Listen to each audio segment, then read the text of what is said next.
76.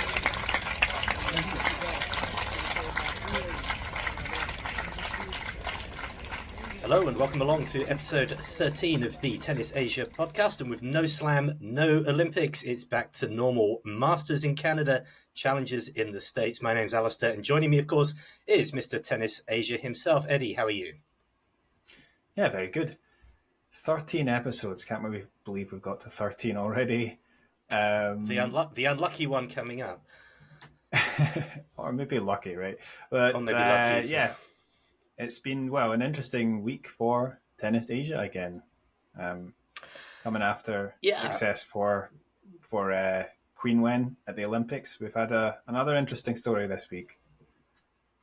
And we might as well start there in Canada. Toronto and Montreal hosting I think the women's was in Toronto, the men's was in Montreal this time. I know they sort of alternate between years. I think it's fair to say that plenty had written him off, but Kei Nishikori came back last week, proved he might not just be done yet. Yes. I mean, he's been through a lot in terms of the injuries, and I think it's just been one thing after another. So Kei Nishikori, of course, of Japan, previously as high as number 4 in the world. He's definitely in the men's side is regarded as the best player from Asia of all time, really. He was at his peak, like an exceptionally talented player. I mean, he still is an exceptionally talented player, but, when he was at his peak, he was right up there, competing with any of like these top players. So, I mean, but yeah, I think he's had a hip injury. I think he had to get not quite as bad as what Andy Murray had, but he had to have surgery. So he doesn't have a metal one then? No, I think though I read that he had to get like some bone shaved or something like this. So it was pretty serious stuff. And then, but yeah, he's had that. And then I think that when he was recovering from that, he was pretty much done, ready to return from that injury. But then he got a pretty bad ankle injury that ended up being much more serious, which kept him out for a few months. And then, he's had problems with his wrists and everything like this. So it's been one thing after another. And yeah, of course, when you're not playing regularly and you have these injuries, it's difficult to make that comeback. And then, of course, his ranking, as well as not being able to play, his ranking had slipped right down. Recently he's been using his protected ranking, which I think is about 48, 49 or something like that in the world. So it's not too bad. It's a useful one for entering the ATP tournaments. But obviously, you only get so many of them that you're able to use. So just basically, coming into this, this is his, a Masters tournament. Obviously, it's a huge tournament. And going into the tournament, he was ranked 576 in the world, which obviously, given his heights before, is ridiculously low. And started off great for him because he got a win. And that first win came against Alex Michelsen, the young American, very tall American. Big serving, of course, but he's on the rise. And not the easiest first round opponent, but Nishikori did win by coming back from a set down. It was 3-6, 7-5, 6-4. And that was actually Nishikori's first win in a Masters event for 3 years. Right. Which tells its own story about how, of course, in the past, he'd always been in these events, and, he's even been in several finals. And although he hasn't won a Masters event, I think he's actually the player that's maybe the active player that's been in the most finals in Masters without actually winning one. And he got to a slam final once, didn't he? That's right, of course, yeah. I mean, he got in 2014. I mean, that was a massive thing. 10 years ago. Yeah, 2014 he got to the US Open final when he actually beat uh, Djokovic. In fact, I think he beat Stan Wawrinka and then Djokovic in the semi-finals, but then he lost to Marin Cilic in Hmm. the final. I think Cilic actually took out uh, Federer. So one of those times when the big three or big four, whatever, they made it there, and it was actually those two guys who went through. But obviously that was massive back then, not only Right. for him, for Japanese tennis, for Asian tennis. That was a huge thing to have a man come through and do that. And of course, for the few years after that, he was right at the top. I mean, if not winning slams or getting to finals, he was in getting to quarterfinals or thereabouts, and then competing in these big events. But yeah, I mean, just now this is his first victory in 3 years that he gets, and you're thinking, well, that's nice for him to get that, but he's got to play in the second round, the round of 32. He had to play Stefanos Tsitsipas, the number 8 seed, and you're So thinking, well, maybe good. that's Okay, job's done. That'll be yeah, that's fine. yeah, exactly. But then no, he actually came out and played a brilliant match. He ended up winning 6-4, 6-4. I mean, I did see some of that match, and it was really just nice to be able to see him playing that well again. He was clearly had a plan to come out and try and rush Tsitsipas and hit him off the court, and obviously that's easier said than done. But Nishikori himself is an exceptional ball striker. I mean, the way he hits the ball so cleanly, his backhand was always world class. And yeah, I mean, actually, he was getting a lot of winners as well on the forehand this time. But yeah, he just really exceptional ball striking. His returning was superb. And yeah, to be able to get through in straight sets against a player like Tsitsipas is, there's not many players that can do that. But Nishikori, even though he's been out for a long time, he shows that, he still has that talent.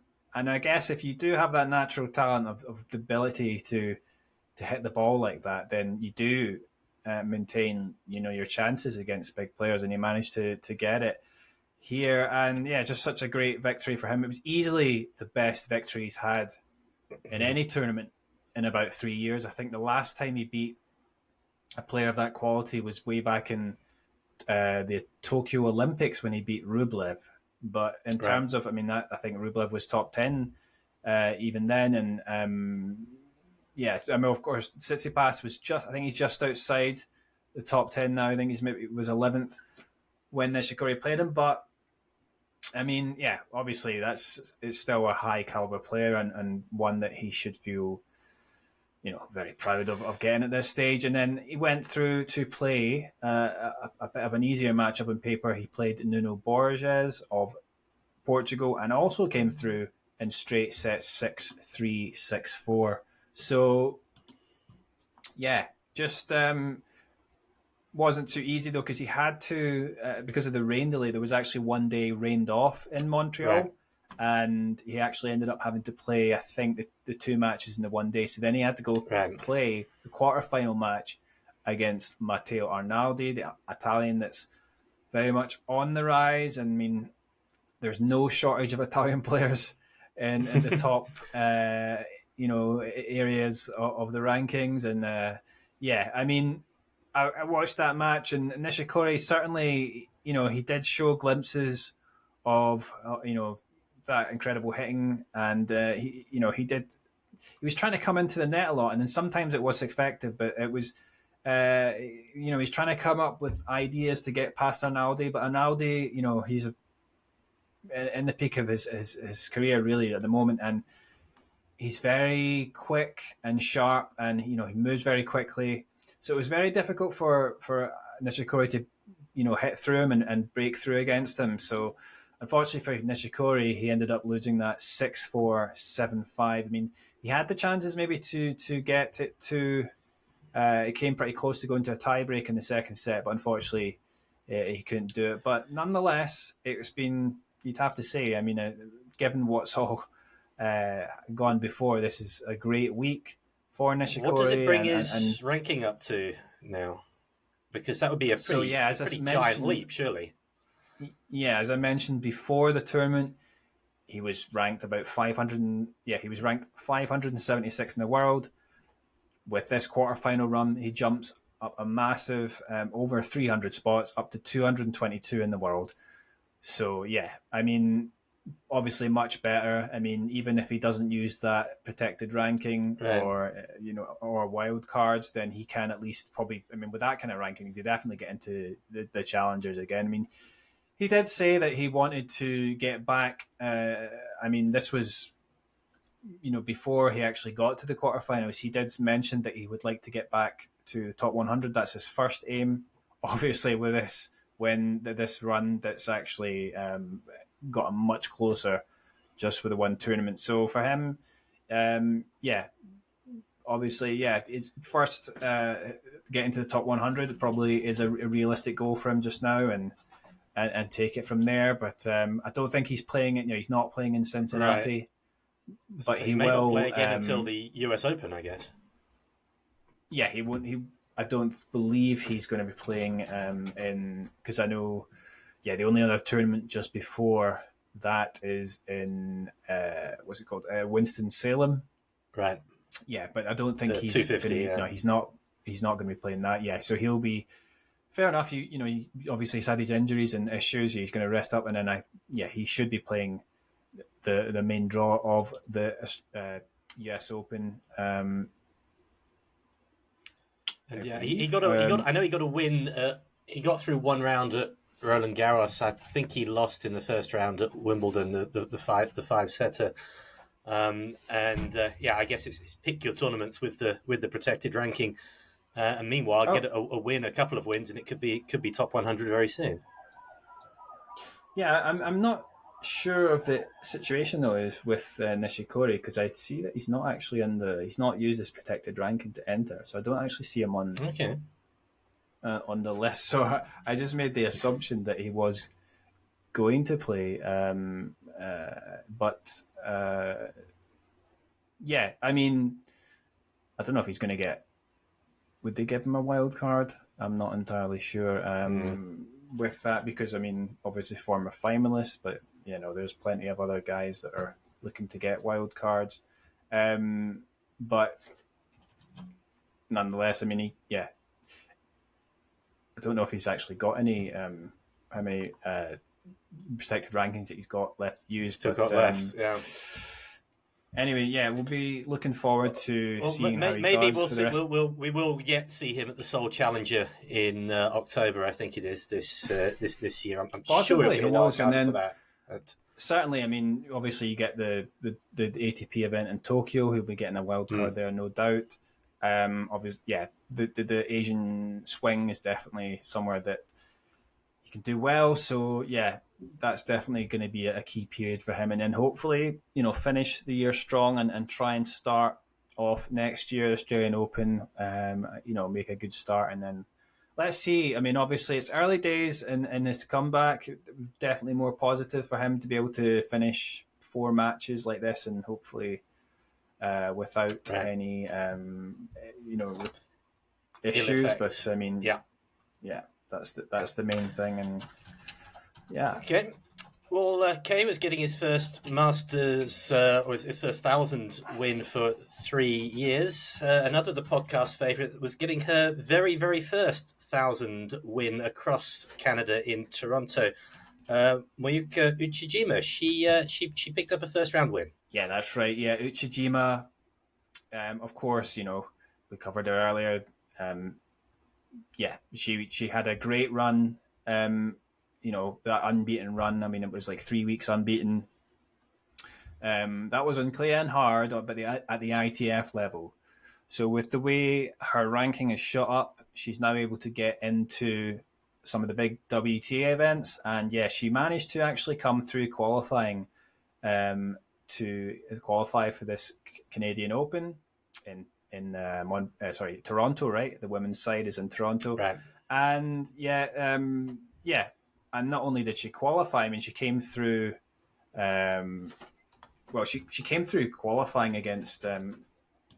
she beat the local favourite, Eugenie Bouchard, who Bouchard, was right. given a wild card into the qualies. Yeah, but she came from a set down to beat her, and then she had to come back from a set down as well in the second qualifying round against Kayla Day. So toughing it out and getting through. But then it was much simpler for her in the first round in the main draw because she beat Tomova of Bulgaria 7-6, 6-2. Ultimately, though, losing in the round of 32 to, I mean, it's a tough draw. In fairness to Ludmila Samsonova, 6-4, 6-2. Yeah, we talked about, it's quite a big step up, isn't it, really, from that right. ITF level up to the main WTA, maybe more so even than, like, say, in the men's side. I feel like, the women at the top and in the top 10, top 20, in terms of, like, the level of pace that they're able to generate on the ball compared to some of in the lower reaches, you definitely notice there's a big difference. But yeah, I mean, as I said with Uchijima, though, she does have, she's not the smallest player herself. She does have some sort of, strength in her own shots herself. So it's probably just a case of her getting the experience but being able to still get 3 wins under her belt here is good. Unfortunately for her, she crashed out in the qualifiers in Cincinnati, but we can maybe talk about a bit about that later. But but another Japanese player who was in the draw, and we mentioned in the last podcast, was Naomi Osaka. Right. And she actually, she had Ons Jabeur in the first round, and it was an out of sorts Ons, wasn't it? Yeah, I mean, Ons has not been in the best of shape in the last several months, let's say. And I mean, Osaka looked to be hitting the ball, beautifully, timing the ball well, and just, Jabeur just wasn't quite at the level, and that really was reflected in the scoreline. It was, so it was a simple straight sets victory for Osaka. I mean, she came through, I think it was 6-3, 6-1, was it? Right. Yeah, so, I mean, that tells its own story. But, I mean, it's obviously a good result for Osaka to be able to do that. But unfortunately for her, Osaka, her run came to an end in the next round when she lost in straight sets to Elise Mertens, and a player that perhaps she'd really be backing herself to beat normally. But 6-3, 6-4, that one ended. And it's really, it's been a case, I would say, in Osaka's comeback where she shows, since coming back after, spending time out since she had her pregnancy and she took time out,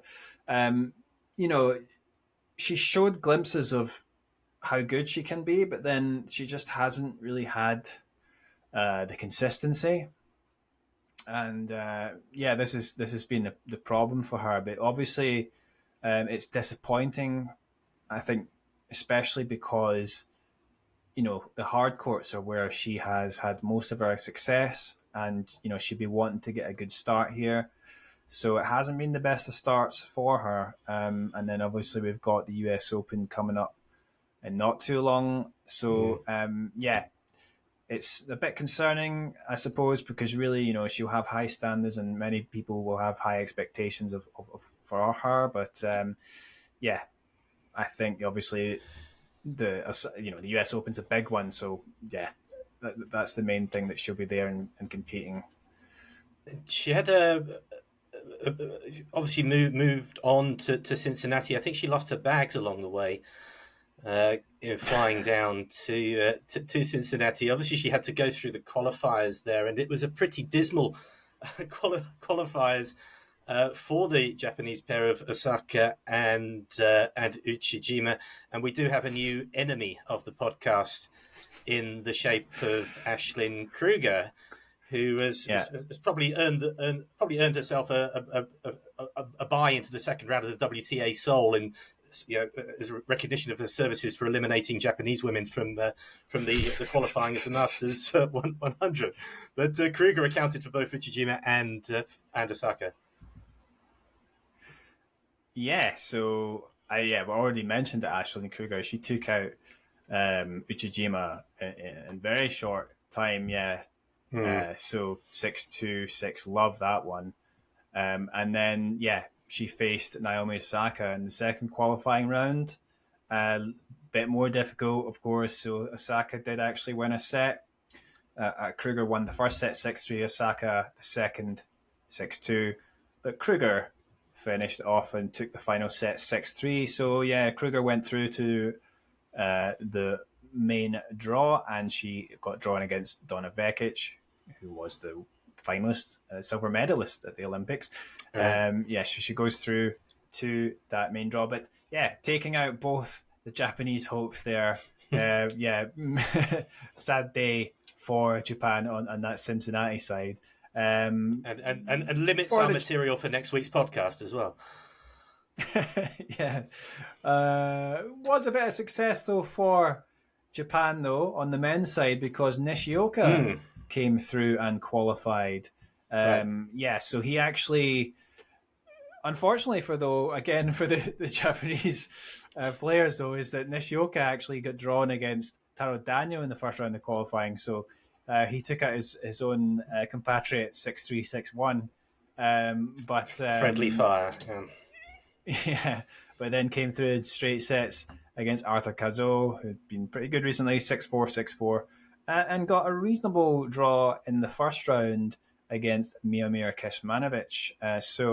There's a little opportunity for him to see how he can do. So Nishioka, I mean, he recently won that Atlanta Open kind of out of nowhere, and in the terms of like he wasn't having a good year, but I mean he's had a couple of losses since then at first up, but obviously getting a couple of wins under his belt here in Cincy, maybe a little opportunity for him to get another couple of Masters wins, maybe, or one or two. So Nishioka, of course, he's a guy that has always played well on the hard court. So we'll be watching out for him.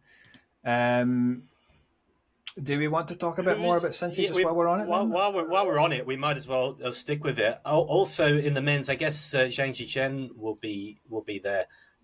He has got in the first round the French guy, Mapechi Herika. Yeah, so difficult draw for Triple Z. Zhang Zhichen, of course, the Chinese men's number one, and he's been the highest rank men's player in the Open era for China. So I mean he's actually drawn against Mapechi Herika, who he's definitely on the up. He was recently got to the fourth round at Wimbledon. I mean, he's 6'8" tall, or just over 2 meters in height. So, and he's already had a title, an ATP 250 that he won this year on clay. But he definitely seems like he's got the ability to play on numerous surfaces, well, on all of the surfaces. And he's a difficult first round opponent, absolutely, considering the unseeded opponents that Zhang could have faced. And then if he does get through that one, he's got to play Andrei Rublev. Although Rublev has just lost the final. I mean, obviously that's good for him to get to the final, but he lost to Alexei Poprin, a surprise winner in Montreal. But first maybe Australian Masters winner since it must be Hewitt, surely. It was Hewitt in 2003, yes. Yeah. I mean, amazing, really. I mean, I don't think anyone, and very few people would have predicted Poprin and go all the way and do that, but there you go, and that's him. He's up near the top 20 now, which is really good timing for him going into the US Open. So, I mean, for Zhang, to go through, if he does get through that, I mean, he'll be doing really well to come through that one. perhaps maybe he has a chance against Rublev only for the fact that maybe Rublev's a little bit tired when he just had to play that final unusually on a Monday. So we wouldn't have too much time to rest and adjust to Cincinnati. Obviously, different conditions and everything. So that maybe gives Zhang a little bit of an advantage if he can get through. But I mean, yeah, as I mentioned, Nishioka as well qualified, and he will play Miomir Kecmanovic. If he does get through, then he has to play Hurkacz, right? So yeah, Hubert Hurkacz. So yeah, I mean that's not the easiest of first seeded opponents to face, but yeah, I mean whoever you face, it's going to be difficult.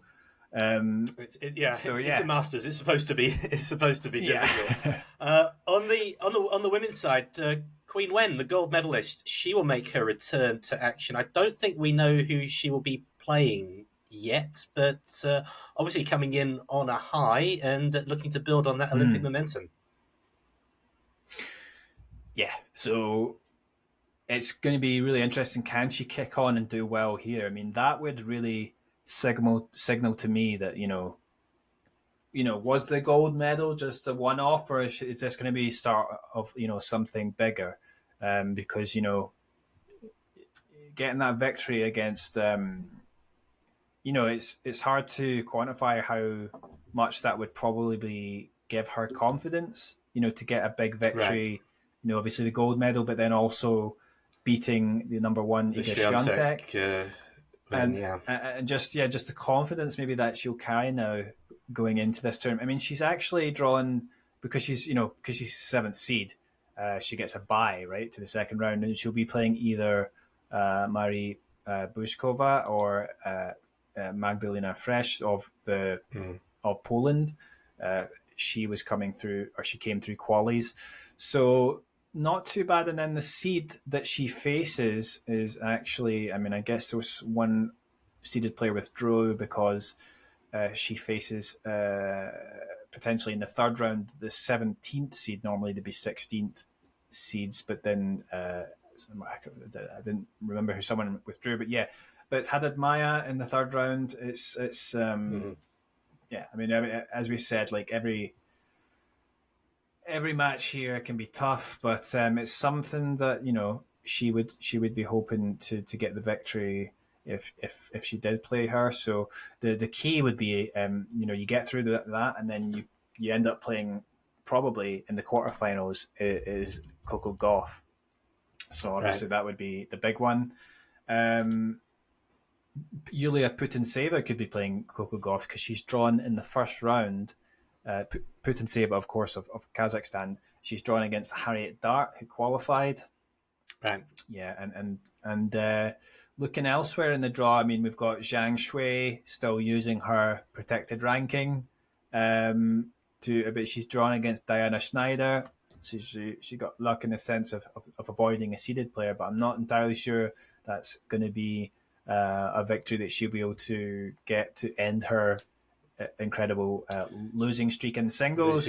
Yuan Yue, the Chinese player, is drawn against Leila Fernandez. Difficult first round draw for sure, and especially when you consider that in the next round it is Elena Rybakina who awaits them. So Rybakina of Kazakhstan, of course, and yeah, this is a bit of a, well, she's been out as well because she missed the Olympics due to illness. I mean, she's repeatedly had problems with illness and various issues. So let's see if maybe she can pick up a few results, something to feel positive about again, because it's really not ideal to have this kind of run of tournaments without playing and going into.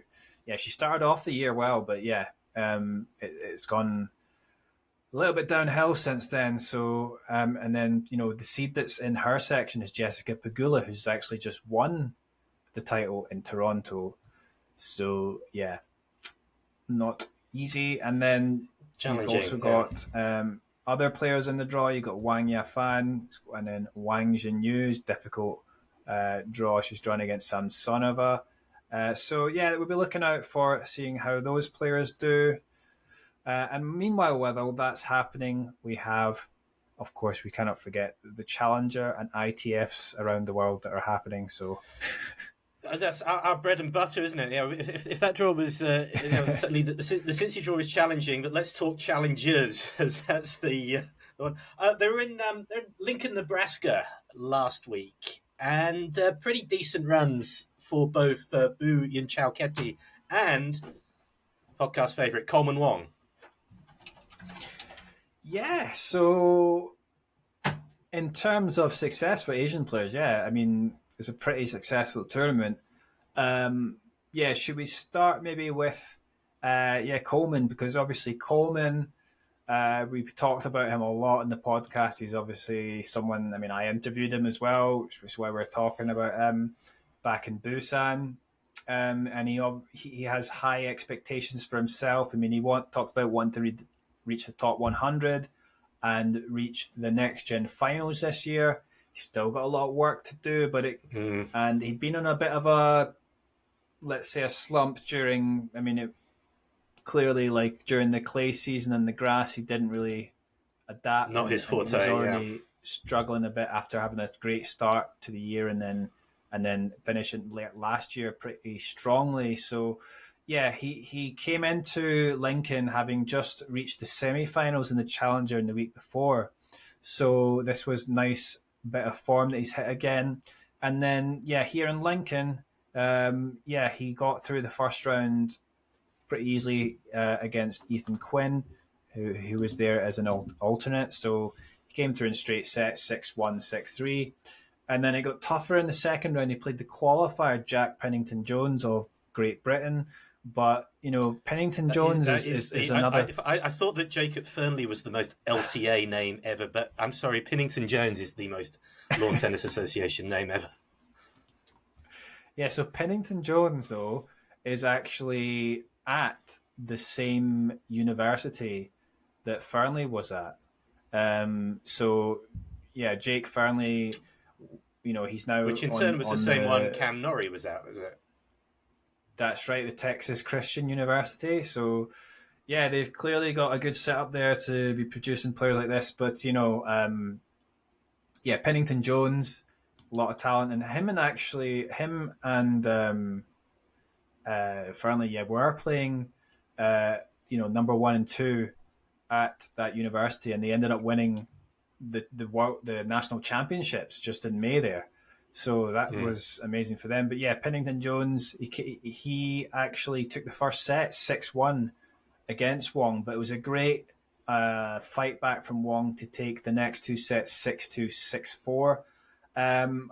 I heard something about Pennington-Jones. They said that, the energy that Coleman brought to the court took him by surprise, because it was very much, he said, I mean, obviously he's used to being on the US college circuit. He said it was very much a college tennis sort of energy that Coleman brings, and I can totally understand that, because I mean, Coleman, he's a lot of come-ons and a lot of yes, and he really screams when he wins points and stuff on the court. And then also I noticed that Coleman increasingly is starting to say "sí" as in like Spanish for yes.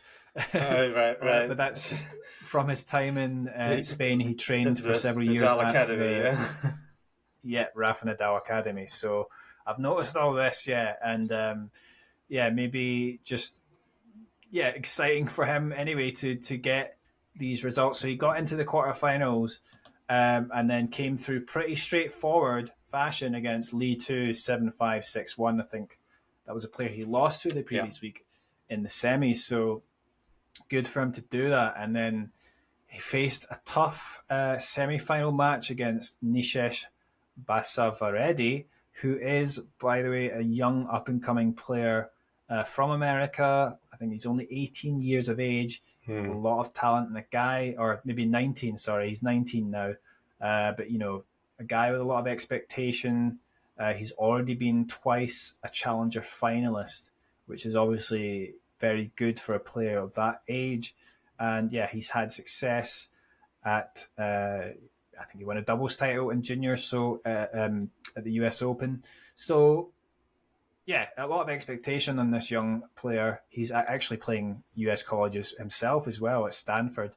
And Batsvaredi took the first set 7-6, but Wong really dug deep and took the second set in a tiebreak 7-6 with 7-3 in the tiebreak. Mm. But yeah, and then actually just really stepped up in that final set and actually got the bagel.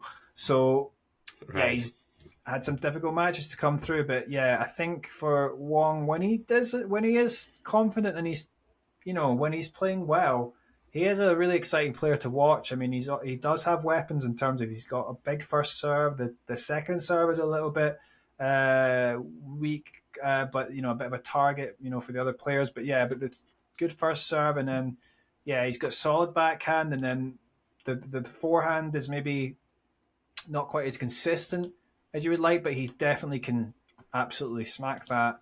And yeah, he's a good athlete as well. He's pretty quick as well around the court, Coleman. Right. And some of his counter punching as well is tremendous when he's in form.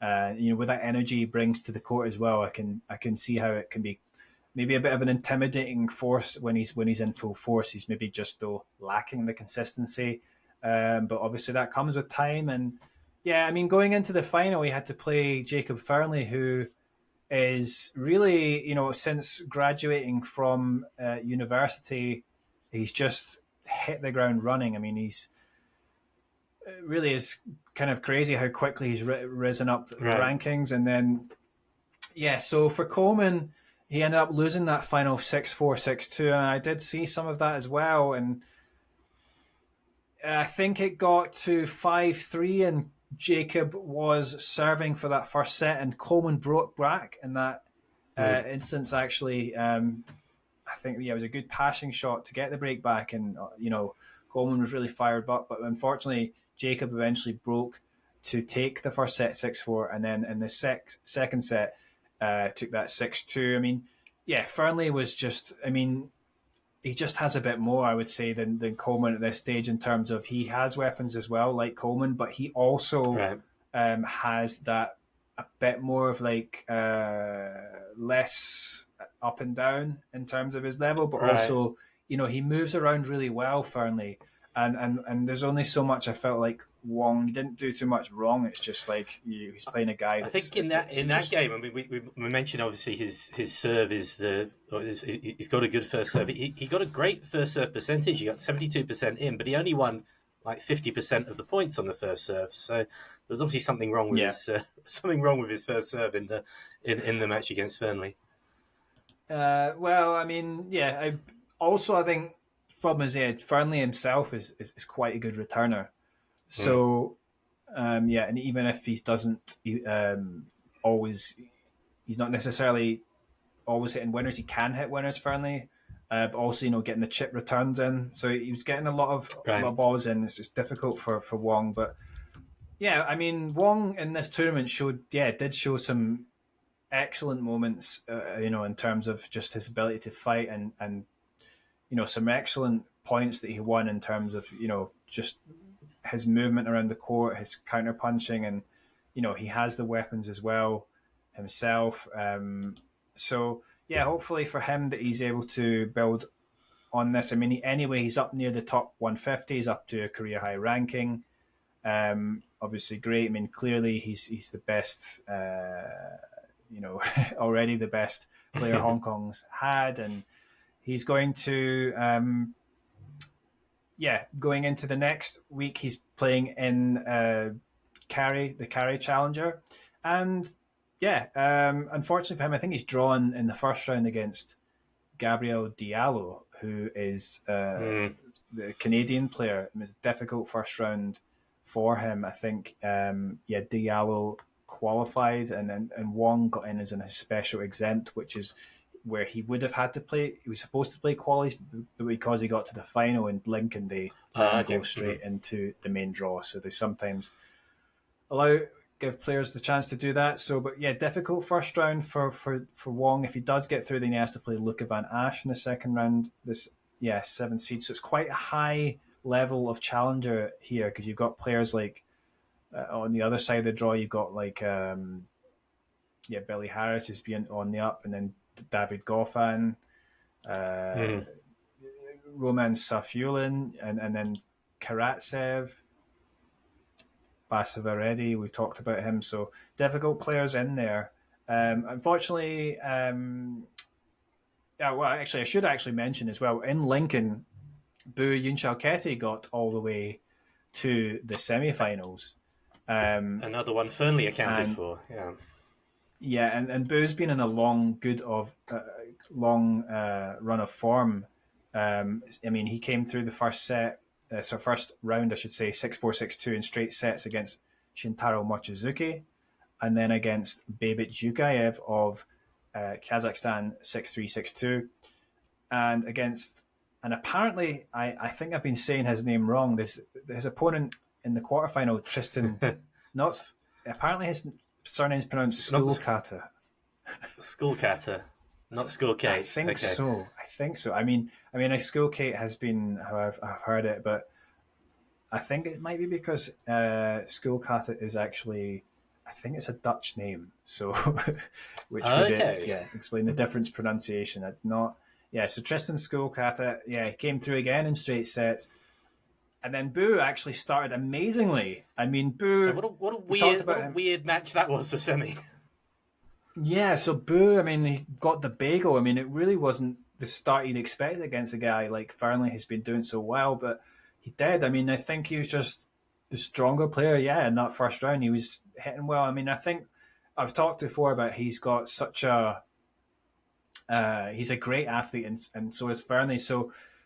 But Bu's got that kind of strength that, even if you're playing against, even if the other player, his opponent, is hitting big shots, he's able to get around the court, and if he's got the strength that he's actually able to get it back with interest, make it very difficult for players to get past him, and that's really what was happening for, in the first set, and he came through with a bagel, and then he got bageled himself though in the second set. So Fernley stepping it up.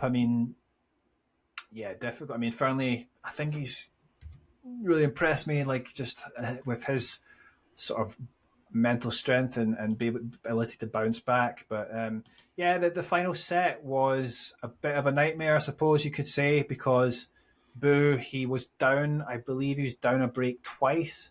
Sorry, I should say he was up a break twice in that final set, and he was actually serving for the match at 6-5 and got broken. And then, of course, Fernley wins the tiebreak. So it was a tight match, and I think in the stats he actually won 2 more points overall in that match. So it was a close match. 76 to 74, yeah. Yeah, you don't win points. That's not how tennis works, right? No. You've got to win the right points. The points. Yeah, exactly, right. Exactly. But nonetheless, so he's still continually a good, consistent level in these challengers, and he's getting closer and closer to the top 100. And actually, there's quite a few players for Tennis Asia on top 100 watch, potentially. In terms of the players that are getting close there, Bu himself right now in the live ranking is at 125 in the world. Top 100, you got to say, is within very close distance. And then you've got Jason Zheng, who's at 122. Mikhail Kukushkin's at 121. So guys knocking at the door. And then,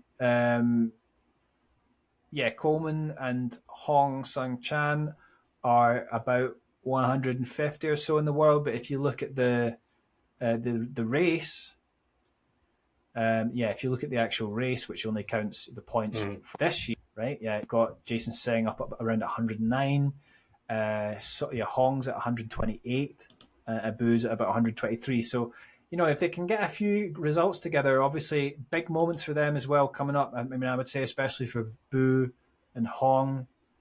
Can they qualify? And also for Coleman, can they qualify for the US Open? They've got that coming up. So, if they can do that, that gives them a big opportunity, and then maybe they can get a good lucky in the first round, and that will help give them a boost.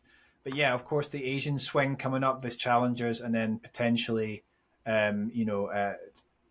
the actual ATP main tour events, because Right. guys like Bu will definitely be getting wild cards, and then of course Hong himself will have that sole challenger. But obviously plenty of tournaments to come before then, but definitely it's something in their sights and something we'll be keeping on. Certainly it's going to be a massive moment for Bu. I mean, I think it's inevitable at some point he's going to make the top 100. It's probably going to be soon, and then obviously then you're looking at staying in slams consistently and potentially making your waves on the main tour. But Hong, for him, it would be just good for him to get to the top 100 as a milestone in his career. But obviously, because he's going to go to the army at the end of the year, he'll have that. If you can get like about 100 protected ranking, that would be superb for him to come back. But yeah, we've got that, and then looking ahead. So as you said, they all the challengers decamps to Cary, has already decamped to Cary, North Carolina. There's a women's event going on there as well. Mm-hmm. Last week the women were in Landisville. There was a standout performer from this region as well.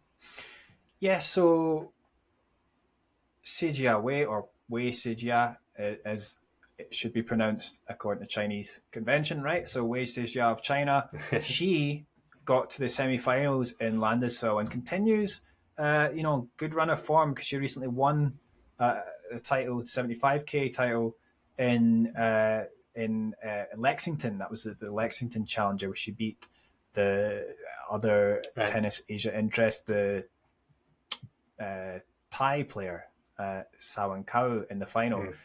So yeah, that was the biggest title for Wei Sijia to get that 75 title, and then she moves into the Cary Challenger draw with the special exempt, so she didn't have to play qualies, and she gets drawn in the first round against Tamara Zidanshek, so she avoids playing a seeded player. Ayala in that tournament as well, she got to the quarterfinals, which is okay, I suppose, but should be probably hoping to do better this week in Cary, but already it's got to a good start for Alex Ayala of the Philippines, because she beat the number 8 seed Julia Riera in the first round 6-3, 6-1, so pretty convincing. And then it gets perhaps a little bit easier on paper, because she plays a qualifier in the next round. So it's there's 2 qualifiers that she could face. So yeah, good start for her. She will have to play possibly the second seed, Zarazua, in the quarters. So yeah, we'll see how she does there. But obviously big chances now for Wei and Ayala. I mean, Wei's also in that section, so we could actually get an all Tennis Asia matchup in the quarterfinals between Ayala and Wei. And then see, Heather Watson's in there. She qualified. She's playing Kei Birrell. But the winner of that will play either Stefanini or Maya Hontama. Maya Hontama of Japan, she's the number 3 seed.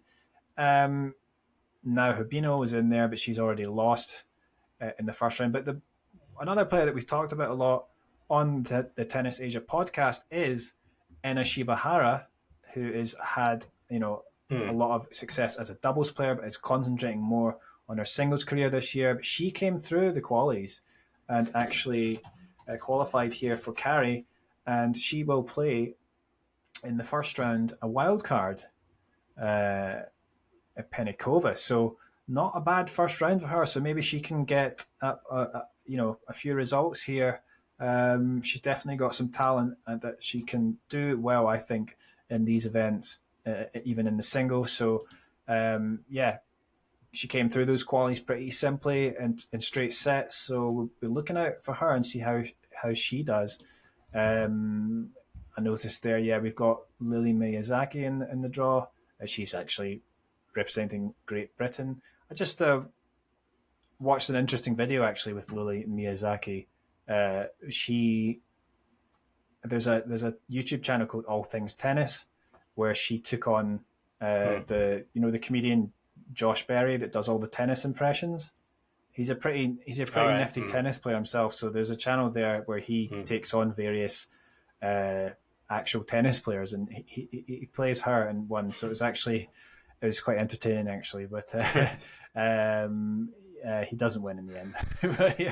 but it was pretty close actually. But So anyway, but yeah, we've got that to look forward to. Quite a lot of tennis Asia players. A lot of tennis, and ridiculously and coincidentally, I've just had an alert, a Google alert, for the first time in a month that tells me that in a few hours' time, Zhang Suzhang is taking to the tennis court. Oh my goodness!